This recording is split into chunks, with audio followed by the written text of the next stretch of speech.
Hello students, science study point पे आपका welcome है। आज का जो हमारा टॉपिक है वो है एक कोशिकीय जीव और बहुकोशिकीय जीव में अंतर। तो आइए स्टार्ट करते हैं आज का टॉपिक।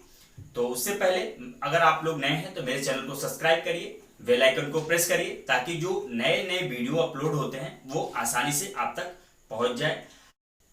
आइए आज का जो हमारा टॉपिक है उसको हम स्टार्ट करते हैं।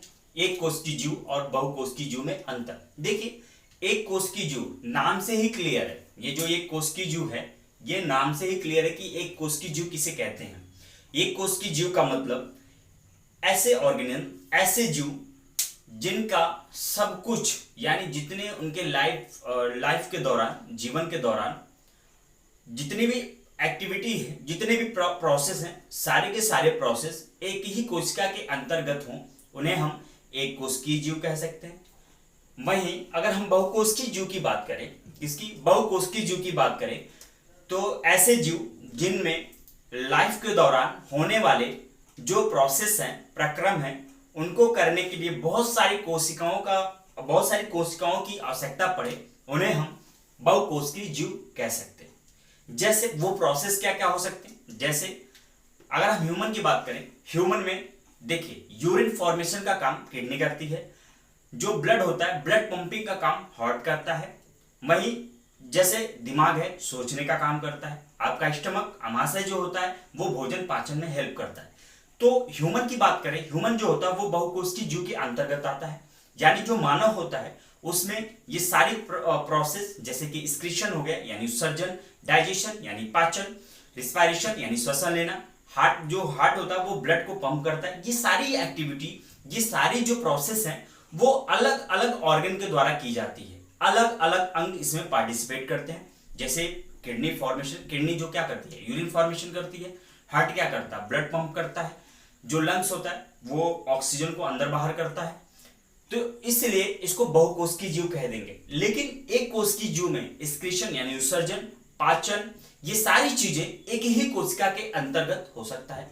अगर आप देखें कि एक कोशिकीय जीव का जितना भी फंक्शन है वो एक कोशिका के अंतर्गत अगर हो रहा है, और कोशिका आप जानते हैं कोशिका जो होती है वो हमारे जीवन की या कह लीजिए हमारे बॉडी की सबसे छोटी यूनिट होती है, यानी सबसे छोटी इकाई है। यानी जो कोशिका होती है उसी से मिलकर हमारे शरीर का निर्माण होता है। कोशिका से ऊतक बनते हैं, ऊतक से अंग बनते हैं, अंग तंत्र बनते हैं, अंग तंत्र से फिर शरीर का निर्माण होता है। तो ये बहुत ही छोटे लेवल पे बात हो रही है। तो ये कोशिका जो होती है वो बहुत छोटी होती है, इसलिए इसको देखने के लिए हमें माइक्रोस्कोप यानी सूक्ष्मदर्शी, किसकी माइक्रोस्कोप यानी सूक्ष्मदर्शी की आवश्यकता पड़ती है। ये सूक्ष्मदर्शी किसी चीज को उसके आकार से बड़ा कर देते हैं, ठीक है। तो ये सूक्ष्मदर्शी जो होते हैं किसी भी वस्तु को उसके जो निश्चित आकार होता है, जो वास्तविक आकार होता है उससे उसको बड़ा कर देते हैं। ये मैग्नीफाई कर देते हैं यानी चीजों को बड़ा कर देते हैं जिससे आसानी से देखा जा सके। बहुकोशिकीय जीव यानी ह्यूमन को देखने के लिए, आई होप आप समझ रहे होंगे कि ह्यूमन को देखने के लिए किसी भी माइक्रोस्कोप की आवश्यकता नहीं पड़ती। आप दूर से ही बता सकते हैं कि ये क्या है, ह्यूमन है। आप मेढक देखेंगे तो मेढक को देखने के लिए आपको माइक्रोस्कोप या किसी लेंस की आवश्यकता नहीं पड़ेगी। प्लांट को देखने के लिए आपको किसी माइक्रोस्कोप या फिर लेंस की आवश्यकता नहीं पड़ेगी। लेकिन अगर आप वायरस, बैक्टीरिया, माइकोप्लाज्मा, अच्छा माइकोप्लाज्मा क्या होता है, माइकोप्लाज्मा एक पीपीएलओ करके होता है, इसके बारे में आगे हम डिस्कस करेंगे। लेकिन जान लीजिए कि बिना ऑक्सीजन के ये सर्वाइव करता है। कौन? माइकोप्लाज्मा, यानी बिना ऑक्सीजन के ये सर्वाइव कर लेता है माइकोप्लाज्मा, इसलिए इसको जोकर ऑफ प्लांट किंगडम बोला जाता है। तो आइए ये आगे हम बात करेंगे। तो ये देखिए एक कोशिकीय जीव यानी एक कोशिकीय जीव में शरीर के जितने भी फंक्शन हैं एक ही कोशिका में परफॉर्म होते हैं, इसलिए इनको हम एक कोशिकीय जीव कह लेंगे। वहीं बहुकोशिकीय जीव यानी शरीर में होने वाले जो डिफरेंट फंक्शन है उनमें डिफरेंट ऑर्गन पार्टिसिपेट करते हैं, इसलिए इसको बहुकोशिकीय जीव कह देते हैं। देखने में ये छोटा होता है, इसलिए इसको एक कोशिकीय जीव को देखने के लिए हमें माइक्रोस्कोप की आवश्यकता पड़ती है। जबकि बहुकोशिकीय जीव दूर से ही देख के पहचान लेंगे, इसलिए इसमें बहुकोशिकीय में किसी भी माइक्रोस्कोप की आवश्यकता नहीं पड़ेगी। एक कोशिकीय जीव में कभी कभी कुछ गिने चुने जीव ऐसे होते हैं जिनको एक कोशिकीय जीव ग्रुप में रखा गया है, लेकिन उनको देखने के लिए माइक्रोस्कोप की आवश्यकता नहीं पड़ती है। आइए अब हम बात करें एक कोशिकीय जीव के जो कोशिका होती है उसका आकार कितना होता है। तो एक कोशिकीय जीव में कोशिका का जो आकार होता है वो 5 से 10 माइक्रोमीटर का होता है, जबकि बहुकोशिकीय जीव में जो कोशिका होती है उसका आकार काफी बड़ा होता है। आपको मैग्नीफाई करने के लिए माइक्रोस्कोप की आवश्यकता नहीं पड़ती है। तो ये तो कुछ बहुत ही बेसिक डिफरेंस थे जो आई होप आपको पहले से पता रहे होंगे। नहीं पता थे तो कोई बात नहीं, पता थे तो कोई बात नहीं। ये छोटे छोटे जो बेसिक डिफरेंस हैं ये एक कोशिकीय जीव और बहुकोशिकीय जीव को एक दूसरे से अलग करते हैं। अब हम बात करेंगे रिप्रोडक्शन यानी प्रजनन की बात करेंगे, यानी जनन की बात करेंगे। देखिए एक कोशिकीय जीव जो होता है इसमें अलैंगिक जनन होता है। अलैंगिक जनन में बहुत सारी विधियां होती हैं, जैसे मुकुलन हो गया, विखंडन हो गया, बहुविखंडन हो गया, ये सारी मल्टीप्लिकेशन, ये सारी चीजें एक कोशिकीय जीव के अंतर्गत आते हैं। यानी एक कोशिकीय जीव में होने वाला जो प्रजनन है वो अलैंगिक जनन है। अलैंगिक जनन के बहुत सारे मेथड हैं, उनके नाम मैंने आपको बताए।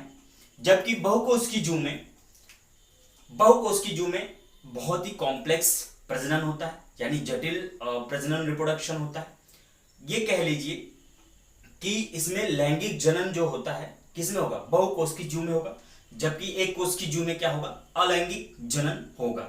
जनन हम बात कर रहे थे, एक कोशिकीय जीव में जो जनन होता है ये जनन जो होता है बहुत तेजी से होता है और बहुत ही सिंपल यानी सरल तरीके से होता है। जैसे रात में देखिए आपके घरों में जो दूध होता है उसको रख दिया जाता है, तो सुबह मल्टीप्लिकेशन उसमें जो बैक्टीरिया होता है क्या होता है, जीवाणु, उसका नाम होता है लैब। क्या नाम होता है, LAB, lab bacteria.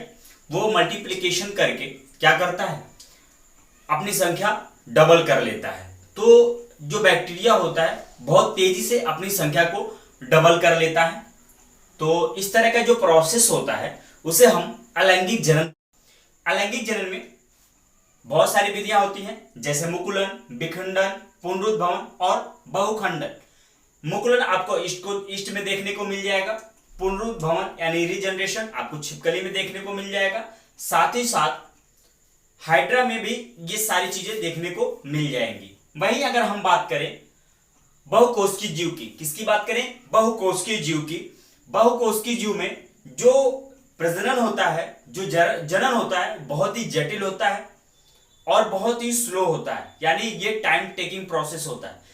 Male female में मिलेंगे, मेटिंग होगा, फिर उसके बाद युग्मक बनेंगे, गैमीट बनेंगे। धीरे धीरे जो फीमेल होंगी उनकी यूट्रस में, गर्भाशय में बेबी जो होगा वो डेवलप करेगा।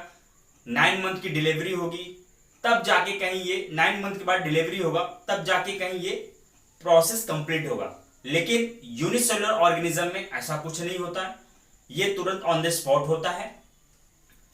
तो एक खास बात समझ में आती है, मैं आपको बता दूं कि एक कोशिकीय जीव विकास में, यानी विकास में किसी भी रूप से ये हेल्प नहीं करते हैं, जबकि बहुकोशिकीय जीव विकास में हेल्प करते हैं। ये विकास किस तरह का होता है, एवोल्यूशन किस तरह का होता है, जैसे ह्यूमन के बीच में कोई नई स्पीसीज आ जाए, कोई एक पुरानी प्रजाति है उसके बीच में नई प्रजाति आ जाए। जैसे आप छोटी छोटी मक्खियां देखते हैं, उन्हीं के बीच में एक अलग थोड़ी सी साइज की बड़ी मक्खी आ जाती है, वो भी एक तरह का एवोल्यूशन है।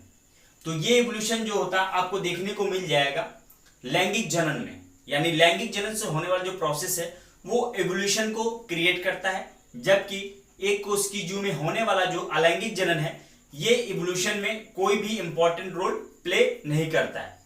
तो बहुकोशिकीय जीव के जितने भी एग्जाम्पल हैं वो पहले भी डिस्कस हो चुके हैं, तो एक बार आइए फिर से डिस्कस कर देते हैं। सभी जंतु तथा मनुष्य, पेड़ पौधे, मेढक, ये सब क्या है, बहुकोशिकीय जीव के अंतर्गत आएंगे। जबकि अमीबा, यूग्लिना, क्लेमाइडोमोनास ये सब किसके अंतर्गत आएंगे, एक कोशिकीय जीव के अंतर्गत आएंगे। तो आज आपने देखा एक कोशिकीय जीव और बहुकोशिकीय जीव के बीच में अंतर। पहला आपने देखा एक कोशिकीय जीव में जितने भी शरीर के फंक्शन होते हैं एक कोशिका के अंतर्गत परफॉर्म होते हैं, जबकि बहुकोशिका में अलग अलग होते हैं। एक कोशिका है तो इसकी साइज छोटी होगी, देखने के लिए हमें माइक्रोस्कोप की आवश्यकता पड़ती है। लेकिन कुछ एक कोशिकीय जीव ऐसे हैं बिना माइक्रोस्कोप के देखे जा सकते हैं। वहीं बहुकोशिकीय जीव में ना माइक्रोस्कोप की आवश्यकता पड़ती है और इनकी साइज भी बड़ी होती है। इनमें प्रजनन जो होगा वो अलैंगिक जनन होगा, जबकि इनमें लैंगिक जनन होगा। तो आज का वीडियो बस यहीं तक। आप लोग मेरे साथ बने रहिए, आप लोग मेरे चैनल को सब्सक्राइब करिए, ज्यादा से ज्यादा लोगों तक पहुंचाइए, शेयर करिए, ताकि ज्यादा से ज्यादा लोग मुझसे जुड़ पाएं और ताकि मैं कुछ अच्छा कर पाऊं। तो बस एक ही काम है, चैनल को सब्सक्राइब करिए, शेयर करिए।